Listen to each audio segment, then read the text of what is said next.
Blessed be the God of righteousness. Blessed be the God of mercy. Blessed be the God of truth, for he is a God worthy of your praise. Take it upon yourself in this day to bless the God, Abraham, Isaac, and Jacob. Bless his name, family. Bless the Lord of hosts' name to let him know that you are here to serve him for his purpose, not for your own, not for the purpose of this world, and not for the purpose of these people. All glory given to he who lives forever and knows all things. Now, family, coming forth out of my Sabbath weekend, I was somewhere. I was at the Walmart, family. I was trying to get some pants for work.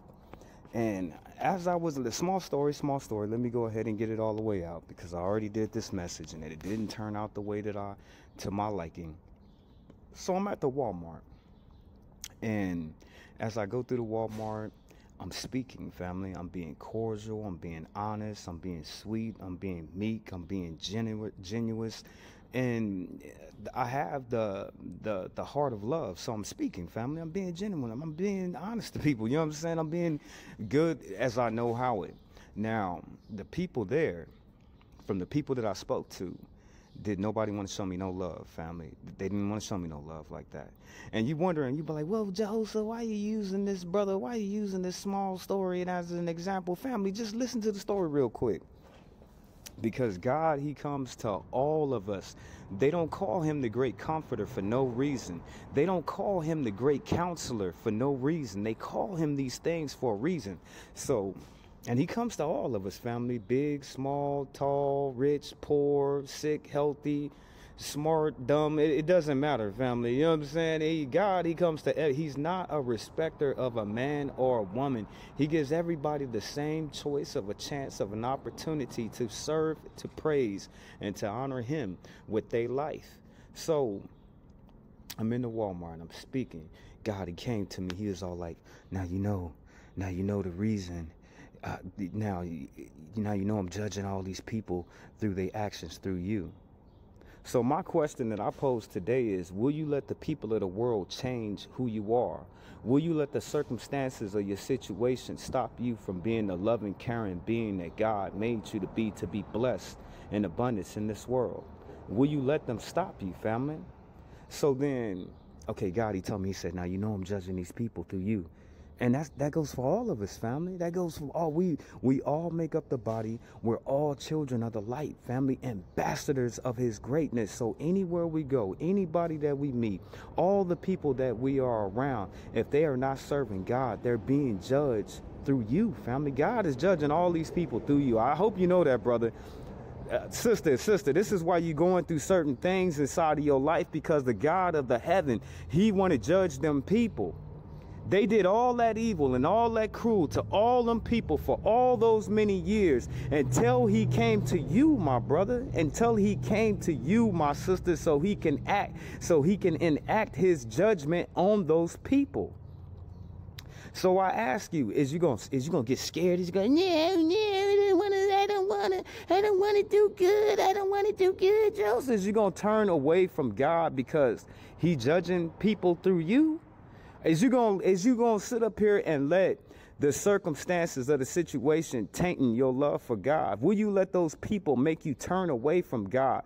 The ailment and defilement, so grotesque and abominable things in this world, will you let those things take you away from the person that God already made you? He wants you to love. He wants you to be meek. He wants you to be kind. He wants you to have an integrity of heart, that sweetness that he wants us all to pull forth out of this world. Will you let these people change you from what he has already made? So when God told me that, he told me, he was all like, you know I'm judging these people through you. So I said, family, I said to him in prayer, I said, so God, I'm gonna stop being kind to these people so you don't judge them. And then that's when Jesus told me, he said, so what you gonna let them people change who you are? That's why I ask y'all here today, family. I ask you, is you gonna let this world taint in your heart?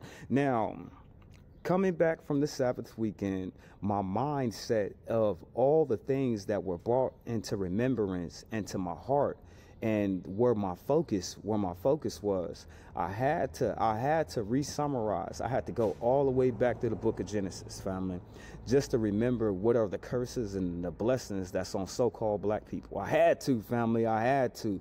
And it's a damn shame when your grandfather and your grandmother came out of being property, they were never given riches or anything, family. They wasn't, but the Bible, that's what it says, family. You know what I'm saying? It said we would go in captivity a second time. We're here the second time. Now we're coming out the end of it. And America is fighting so bad to give up them riches, family. It's going to happen. Keep on fighting. Now, from the minor prophets that I went to, because I had to go through Deuteronomy, and I had to go through all of the beginning of Genesis. I had to read all of Genesis, family, to be refreshed. Then I had to go all the way back to the book of Deuteronomy, do all the studies in Deuteronomy to know exactly where I'm at in time, to know exactly the principles that I'm not supposed to be going against, or God is going to wear my bottom out. He going to tear me up, family. He going to throw me right up in the pit with all them alligators if I'm not acting right, family.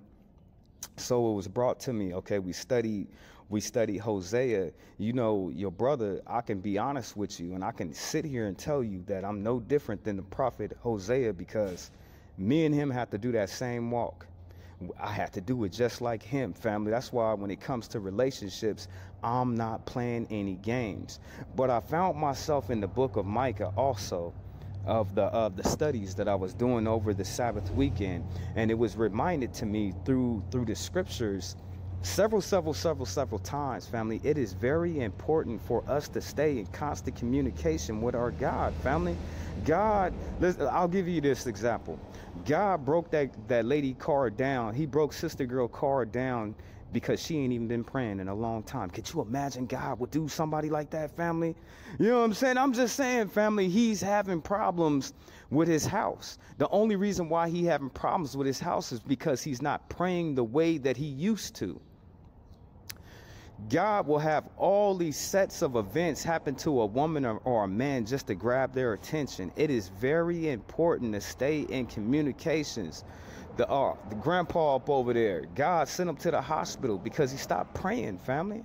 Can you imagine that? So when people sit up there and they play games with God and they be like, oh, he's so loving and he's so forgiving and he's so this and he's so that. If he's all of that, then he has to be everything of what the Bible says he is.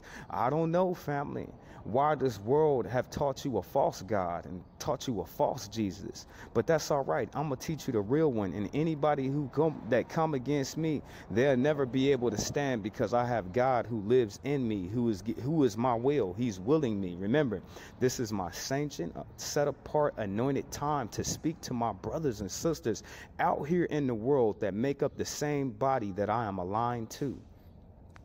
So God, he said, them people, they going through all that stuff in their life and they don't even know why they going through it. He's personally putting them through all that stuff that they will have to endure, with all of their suffering, of their sacrifices, of all their losses that they're taking in their life, just because they forgot to pray. Just because that they let the world call them and get them wrapped into what the world is asking of them and their wants itself in the world, to where it blinded them away from God, family. He wants to stay in communication with you at all time. God will tear a man all the way down just to build a man back up again. Now, we know that this is a given. This is true for our strength. But then you have on one hand, God setting all these things that's happening to those people in their life. They're not doing anything wrong besides from the fact that they forgot about their first love. They're not out here stealing. They ain't out here killing. They ain't out here lying. They ain't out here cheating. They ain't out here being abusers of themselves and abusers of this world. They're not scam artists and trying to get people for money. God's sending them through all that stuff just because they forgot to pray, family. They cut off their communications with the Most High Yah. And that's a problem, for they have already been chosen by him. It is written, family, that God chastens those who he loves. This is a given. He will chase you down. Every time you doing something bad, he gonna pop you right on the back of your head. He gonna take your pants down and he gonna wear you out. Okay, this is a given. But what about those who forgot what they first love was?